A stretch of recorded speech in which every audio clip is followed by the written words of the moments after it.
আমি তো নিজেরটা নিয়ে কেয়ার করি না, আমি তো লোকেরটা কেয়ার করি। আমি যদি নিজেকে নিয়ে ব্যস্ত থাকি, আমি কি আজ পর্যন্ত বুলেট প্রুফ গাড়ি চড়ি? আমি নিই না তো। আমার বুলেট প্রুফ গাড়ি বুদ্ধদেব বাবুকে দিয়ে দিয়েছিলাম, মনে রাখবেন। আমার বুলেট প্রুফ গাড়ি আমি নিজে কখনো চড়ি না। আমি জাস্ট একটা পার্টির গাড়ি চড়ি, এটা গভর্নমেন্টেরও গাড়ি নয়। আগে যে ছোটগুলো ছিল ওগুলো সব মিলিয়ে মিশিয়ে পার্টি থেকে এই গাড়িটা কেনা হয়, এবং এটা হচ্ছে স্করপিও, এবং যেটা হচ্ছে পার্টির গাড়ি। এবং আমি গভর্নমেন্ট থেকে 1 পয়সা নিও না, এবং স্যালারিও নিই না। পার্লামেন্টের থেকে আমি কয়েক কোটি টাকা লুজ করেছি, বিকজ আমি 15 বছর ধরে পেনশন নিতে পারতাম। আমি 7টা এমপি, অ্যাকচুয়াল হিসেবটা আমার কাছে নেই, কয়েক কোটি টাকা হবে। আর যেদিন থেকে আমি চিফ মিনিস্টার হয়েছি আমি 1 পয়সাও নিই না, এমনকি ডেলি অ্যালাউন্সও নিই না।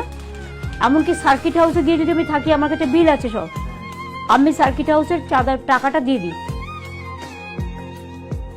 চায়ের দামটাও দিয়ে দিই।